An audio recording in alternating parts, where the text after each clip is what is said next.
You don't have to stop having fun when you're old. Skiing for me is a passion. Windsurfing was a passion. And racing cars was a passion. You need to have some energy and passion in your life, you know.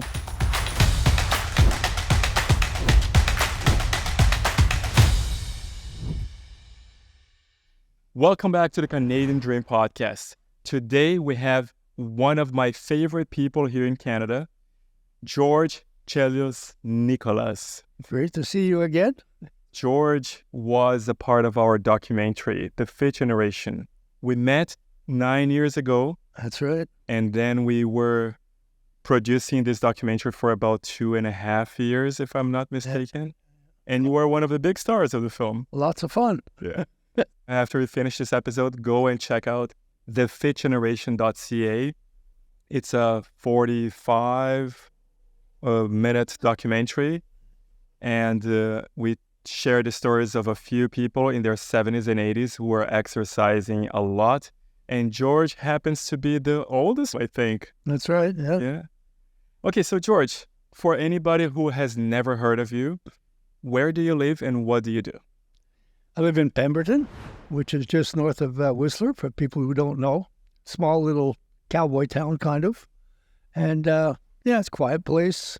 Not much happening, but it's beautiful. It's surrounded by snow-capped mountains. Really, really nice. And people are very nice. And, down to earth. How far is it from Whistler? It's about a 30-minute drive north of Whistler. Okay, so past Whistler for anybody who's coming from Vancouver. From Vancouver, I don't know, Vancouver's about an hour and some odd from Whistler, and then another 30 minutes to get to Pemberton. And what do you do in the summer and what do you do in the winter? The summer, I try to keep fit. I paddleboard. I ride my bike a fair bit. I have a routine hike that I do to try to keep myself fit. I go up the hill and around a 40-minute, 1 hour walk. And I go to the gym. I never liked going to the gym, but I'm trying to slow down the aging process a little bit, and it helps. Keeps me a little bit fit, try to keep my strength up, and I'm working on my balance a lot because that's something that happens to you when you get old. You don't realize it. About a year ago, I tried to stand on one leg, and I couldn't stand more than 3 or 4 seconds. So now I've got it up to maybe 25 seconds, 30 seconds on my right leg and a little less on my left, but it's fun. And what do you do in the winter? In the winter is the best time of the year for me. I teach skiing in the winter. So I just finished my 22nd year teaching. Other than the people in my life, it's the most important thing that I do. And it has so many benefits for me. It keeps my brain going. I get 4, 5, 6 clients that I'm teaching to ski, and I've got to remember all their names. I never used to be able to do that. I'd go to a party and I'd forget everybody's name. But now when I do that, I've trained myself and I keep their names. And then I work my brain trying to teach them to ski, actually teaching them to ski, not just trying. And I get good results. It's very, very satisfying to turn people on. It's not about money. It's about doing something that's good for other people and good for me. It keeps my body going a little bit too, but I think more the brain more than anything, to try to figure out how I'm going to get them to learn and how to do it as easy as possible and as safe as possible and as much fun as possible. So are you teaching in Vancouver or in Whistler at the Blackcomb? I've taught at Blackcomb side for 20 years. Now I'm on the Whistler side. And it's also a very good social experience. We're a few hundred instructors, and we get together in the morning for our meetings.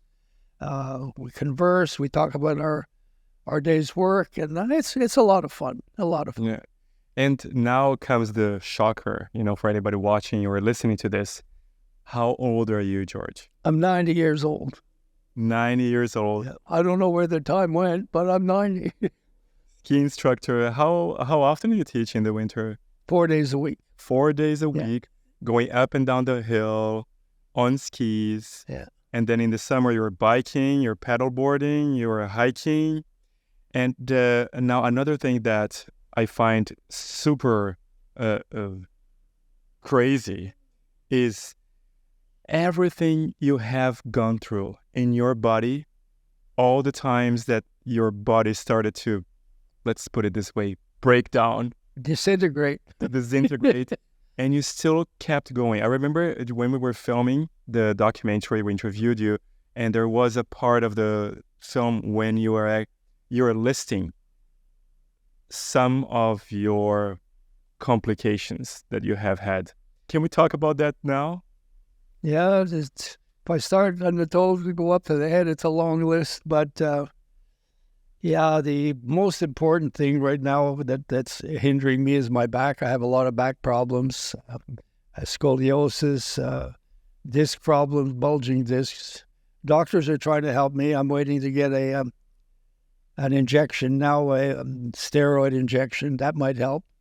I end up walking bent over because of the pain. Skiing doesn't bother me at all because it's a bent over position. Ride my bike okay. I don't take risks, but the bike is good. The bike is easy for me. My knees are fine. My legs are okay. I have some problems with my feet a little bit. My hands, well, that's a mess here. I just came from the doctor today. They're going to make an operation so this thumb functions. It stopped functioning. I have a lot of arthritis. I can't straighten my fingers out. Then I get numbness here. But when I look at my friends, I don't complain about my knee replacements. You have a few knee replacements as well? I've had 2 knee replacements, yeah. On the same... I had before that, I had 2 tibial osteotomies. That's when your legs are bow-legged and they make a cut, take a wedge out of your leg and straighten it out. So they're nice and straight now. I'm a little shorter. I'm about 3 inches shorter from all these operations. Shoulders? Shoulders are not bad. Oh. I have some pain if I lift my arms. I have, I don't know, multiple things. I wear glasses. I got my teeth fixed. So where does the motivation come from to keep going? Because that was another thing that was surprising in the film. We went to the doctor with you, and the doctor showed us an X-ray of your back, and it was like it was like a snake. Yeah, still. And she said, "Well, for anybody, any of my colleagues here, if anybody sees this X-ray, they would never guess that this guy is walking, let alone skiing." Yeah, well, the walking's getting harder, but the skiing's okay. I really like the skiing. I have no pain at all. I have lung obstruction, so when I get up to the teaching hill, we have to walk up the hill a little bit. I huff and puff a little bit, but it seems to be stable. So, so where does the motivation come from to keep going? I don't know. I like to be active. You know, I don't like to sit around. Like yesterday, I spent the whole day in the garden. It was hard. I was exhausted at the end, but I've got a nice garden, so I'm enjoying that very much. I don't know. I've always been a doer, you know. I watch television. I'm watching the soccer right now, the European Championship. But at a certain point, I say, okay, that's enough. Get off your butt, you know, and do something, you know. And I don't know. I feel if I don't do anything, my life, I see some of my friends whose life has totally deteriorated. They're not active. They've stopped skiing. They've kind of given up on life, you know, and they're kind of waiting around to die. You know, we're all going to die anyway, you know, so you might as well have fun while you're here, you know. You're only here once. And I don't know. I like people. I like mingling. I'm very social. Right now I don't have a girlfriend, but that can happen. Who knows, you know. I don't know. To me, life is good. It's precious. I love my family. I'm going to be a great-grandfather in October. I'm really looking forward to that. I have 3 grandchildren that are all in their 30s, and I was telling them, when am I going to be a great-grandfather? And so I was on the gondola at Whistler with my clients, my ski clients, and I got a call from my granddaughter. She said, "You're going to get what you wished for." I said, "I'm going to be a great-grandfather?" She said, "Yes." I went, "Yahoo!" And my clients all laughed, they said, what's happening, Yeah. Well, what kind of sports have you done in your life since you were much younger? I wasn't too sporty when I was young. I started getting into sports more when I was around 19. I did a lot of, I went to Florida and worked one winter and saved enough money to buy a boat, and then I became a good water skier, and I did that for quite a few years. Well, I skied a little bit when I was young, but I basically started skiing when I was 22. And I've skied like thousands of days. I don't know how many.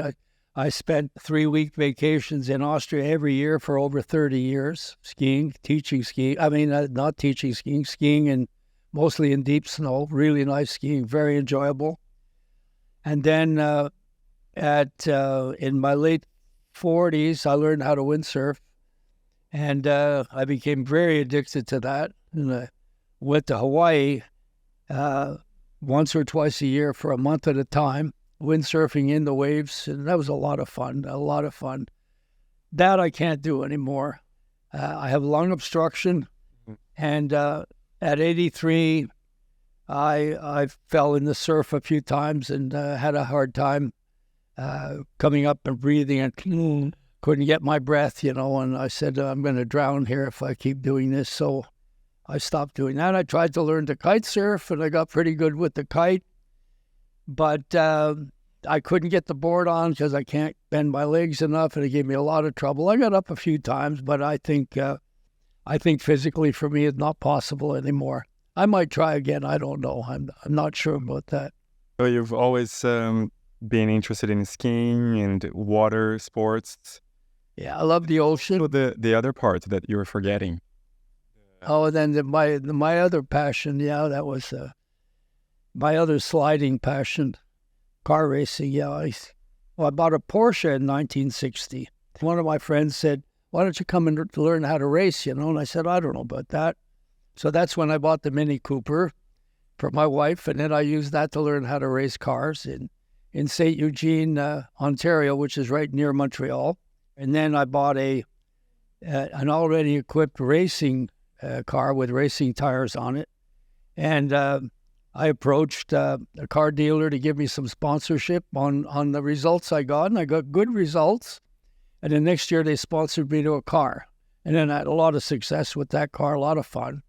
It was a modified Mini Cooper, super, super lightweight, very, very fast. That resulted in a friend of mine who was racing Porsches and had raced in Europe. He invited me one day in 1969. He said, I want to do the 24-hour endurance race in Daytona, World Championship endurance race. And I said, really? I said, you think I could do that? He said, yeah. He says, I've seen you driving. He says, you're going to be all right. So we went to Daytona, and I remember coming into the track. You go through a tunnel and you come up into the track. And then I looked at the factory racing Porsches, which were doing 220 miles an hour in the back. And I said, oh my God, what have I got myself into, Out of 65 cars, we finished second in the Grand Touring category, and we came ninth overall. Wow. And then I started getting offers to drive other people's cars. So, yeah, did the Sundown Grand Prix in Mosport, Ontario. I was in first place, 10 minutes from the end. The owner of the car was a little bit less experienced, and he wanted to finish the race. I got it. I brought the car in, and he came out. He over-revved the car. We finished second anyway, but that was a great race. And anyway, then in 1971, in the 24 hours of Daytona, we went to a Porsche 914-6. The first Porsche I raced was a 911, and 914-6 was a mid-engine car with a full Carrera engine. And at 3 o'clock in the morning, I was driving at night, and I looked up on a leaderboard, and we were in 5th place overall. Anyway, we finished 7th overall. We won the Grand Touring category, and that was pretty impressive. It was the best result Canadian drivers had ever gotten in international racing. In Montreal, we were invited by the mayor to sign the Golden Book in Montreal. And Molson Breweries gave us a big celebration. We were on all the newspapers in Montreal, and I called the factory to get some parts, and I wanted to talk to the racing department. I told them who I was, and the head of the racing department, Frau Bayer, got on the phone with me, and she said, I used the name Nicholas then only. She said, Mr. Nicholas, congratulations on your result. I said, oh my God, Porsche factory knows who I am, That was a lot of fun. Yeah, so I did that. I'm very passionate about that, yeah. It was very exciting. So car racing was a big part of your life. Yeah, 12 years for car racing. Were you born in Montreal? I was born in Montreal, yeah. What was your life like until you decided to move? Well, my parents were Greek immigrants. And, the interesting thing is immigrant kids in those days didn't want to be immigrants. They wanted to be Canadian, and that's changed today. I like that today. People kind of, they're proud of where they came from. And we used to try to hide it then, we all wanted to be Anglo-Canadians, everybody was from England or Scotland or Ireland, and there were a few of us who were oddballs, And were your parents well off? My father was very hard worker. When I was born, he had a fur business and a hat shop and at least 2 restaurants. Yeah, so I think in his life he opened 16 restaurants. Yeah, he was a very, very hardworking guy, really hardworking guy. Anyway, I got in the fur business with him when I was 21, and I did that till I was 65. Yeah, so that's what I was able to afford, all those nice trips, ski trips, and I worked hard, paid money, and made enough money to have fun, And eventually, did you start your own business too? No, well, but we improved the business, made it quite a bit bigger, and then the fur business waned and started to go down, and at 65, we just sold everything, and I moved to Whistler. Oh, okay. Yeah. So when you moved to Whistler, were your parents still alive? No. And your wife? My wife is still alive. My ex-wife is still... You were married? We're very good friends, yeah. You got married in Montreal? We got married in Montreal, too, yeah. And then you got divorced and you came to Vancouver? Yeah. Right? Yeah. What is the biggest lesson you learned from your parents? I think I got my work ethic from my father. My father was a very, very hard worker. My parents gave me a lot of life's lessons, about... managing your life, managing your time, being a good family man. I don't know if I ever succeeded too much in that, but I still have, my family still, I still love my family that I have. My mother was a very, very proud woman. She was like a movie star, that was, so she was very into organizing. She was a very good cook. She was a good mother. Anything that they did that you didn't want to repeat? Maybe, well, when you talk about regrets, I regret not having a lifetime partner. I think that would be best, So that I preach to my kids, I said, you've got somebody you love, don't make any mistakes, Like what? Like having a wandering eye. Yeah, that's not good. You have kids. I have a daughter who's 65 now. She's wonderful. My son, unfortunately, died 2 years ago in June. 2 years on the 14th of June. He was a heavy smoker and quite a heavy drinker, and I think it took its toll, and he died of cardiac arrest. Fortunately, he didn't suffer. I'm hoping I can go the same way. Yeah. So, George, I invited you here today because you're 90 years old and you live a very active life. And you have this inner source of motivation that I think many people lack. When did you realize that you were different? That many people just want to sit at home and watch TV, and you actually decided that, hey, I am a doer. I actually want to go and do things. Well, I started skiing when I was started skiing regularly when I was 22. And I started skiing in the Laurentians in the small hills, and I only had Sundays off. And I liked it. And then after a year or two, somebody said, "Oh, there's this mountain in Vermont that's pretty big, and it stays open into March and into April, called J Peak." So started going to J Peak, and then wow, skiing got more exciting, and I got really excited about it. And in 1962, I think, I got in my car with my wife, and I drove to Colorado on 2-lane roads. And then I got my first big mountain experience and skiing in powder snow. And that's where I got the bug. And then I kept going out west. And then I started going to Europe. And I went to Europe for over 30 years. And I became a really good deep snow skier, a very, very good deep snow skier. And I was crazy about it, really, that was one of my motivating things in life. And I became a very good skier. And so this all of a sudden started motivating me to stay healthy too, to keep going, to keep strong, and then when I was around 43 or 45, I decided I had nothing to do in the summer. And I had a girlfriend then. She said, why don't we try windsurfing? So we went up to the Laurentians and took windsurfing lessons. And she says, I'm buying one. And I said, okay. So we bought one together. And then we started windsurfing. And then I met people in Montreal, and I started windsurfing. And then it became a passion like the skiing.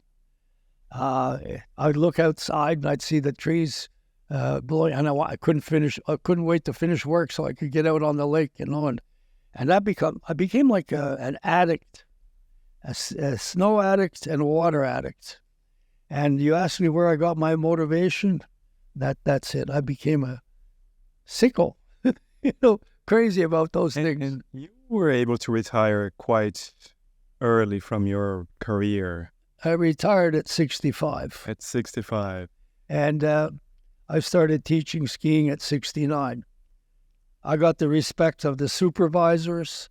I got a lot of awards. I got a lot of nominations for excellence and stuff like that. And in 2016, my group made me Pro of the Year. When I was 82, I got my level 2, and then they made me Pro of the Year. And then in 22-23, they made me Pro of the Year again. That was the year before last. So, that's a really nice thing. And it isn't, and they didn't give it to me because I was old. They gave it to me because I think I got more I showed more enthusiasm, and I got more letters to the ski school than anybody else. So yeah, I think that was pretty good. Do you think your age actually helps you as an instructor? I think my passion helps because I try to do a good job, and I get satisfaction out of it. And that's something that it's a raison d'etre, to do something in your old age that you can do better than a lot of other people, because generally when you get old, you can't do much as good as anyone else, and to do, I'll give you an example. This year, when I started teaching, there's a lot of new instructors every year, and they kind of, what's this old guy doing teaching? There's a few of us there. At the end of the year, they come to you they ask you questions. So I had one guy last year, he says, George, he says, I don't know if you can help me. He says, I got this client, she says, I don't know what to do with him, And just the fact that they come up to you and ask you that they respect you, that they respect your knowledge, that you earned. They didn't respect that at the beginning of the year. They just saw you as an older person that's still teaching. Maybe he's teaching because he's got nothing else to do. Who knows what they're thinking? But to get the respect and the camaraderie of the younger guys is nice and important too. That turns me on. For somebody who has never skied, I think we have one or two people here behind the scenes that have never skied in their lives. Yeah. what are the basic tips that you would give for somebody who's going to try it for the first time? Well, if they can afford it, taking a lesson is the best thing to do. Right. Not because I'm a ski teacher. I mean, if you got taking a lesson from one of your friends who's never taught, this might be not a good idea. Taking a lesson, somebody who comes to me that's physically okay, and a girl preferably, because girls learn easier than boys. If they do a 3-day lesson, at the end of 3 days, they're skiing pretty well. Mm-hmm. Most people between 18 and 50 or 60. I've had people as much as 75, and they learn to ski. Yeah. And so you started teaching skiing when you were 69. Yeah. When did you start feeling that your body was making things more and more difficult for you? First episode in my life that made me realize that, yeah, that's it, George, you can't do that, was at 83 windsurfing. I was in Hawaii and I was sailing some pretty big waves, at maybe 12-foot faces, and surfing. And, I got washed a couple of times and pulled under and came up and couldn't breathe very well and losing strength, and had a really hard time getting back to shore. And that happened to me a couple of times. And then I realized that I just couldn't do that anymore. It was physically too much. And, yes, I could go out on a lake in windy days and windsurf, but my real passion was sailing in big waves, so I couldn't do that anymore. And for someone like you, George, super, super active, and you don't like to take no for an answer. I see that doctors tell you, hey, you shouldn't be doing this, and you go and do it. How do you cope with your body? For the past 10 years, what challenges have you faced on a daily basis, and where does the energy or does the motivation come from to deal with those things ultimately on your own, because it's all you and you? Basically, you're going downhill when you get older. I think what I'm trying to do is slow it down as much as possible. Okay? I don't do the really crazy stuff anymore. I work more on my technique, and I stay on easier runs, but I'm still skiing, and I work at it a lot. I work on my teaching a lot. I work on my understanding my skiing. I think what's happened to me is the teaching has made me aware of the technical side, which helps me cope with the aging. So if I do things well, it's easier. So I'm not using force, I'm using balance and skill. My old friends, some of them are dead. Some of them can't walk, can hardly walk. They need walkers. A lot of them don't ski anymore. They're 80, they can't ski anymore. They have physical issues. They've had falls. I don't know, I'm pretty lucky, or they're very sick, or they're in a home, and that's one thing that scares me. I don't want to be in a home. I just hope that my biggest hope is that I die suddenly. I teach Friday, Saturday, Sunday, Monday. So Friday, I've got to get up at 6:15. I got to get to the hill. I got to do my day and come back. And then Saturday again, this is what I don't have the rest of the year. That's where I find it harder to motivate myself. So one of the things that keeps me motivated now, I'm trying to do things that are going to benefit me so I can have that next year of teaching skiing. That's one of my big motivations right now, is to stay in shape during the summer so that I can teach another year, because that's my biggest passion right now. Yeah, that's something you didn't ask me about, passion. So skiing for me is a passion. Windsurfing was a passion. And racing cars was a passion, you know. They got my my gut going here. You know, I would see it snowing and I'd get all excited, you know. So that's gone a little bit, you know. I don't get that excited anymore. What is the biggest lesson that you think you have learned in the past 10 years teaching since we met? Teaching skiing is not about the money. It's more motivated for the satisfaction of teaching someone. And then I've learned from that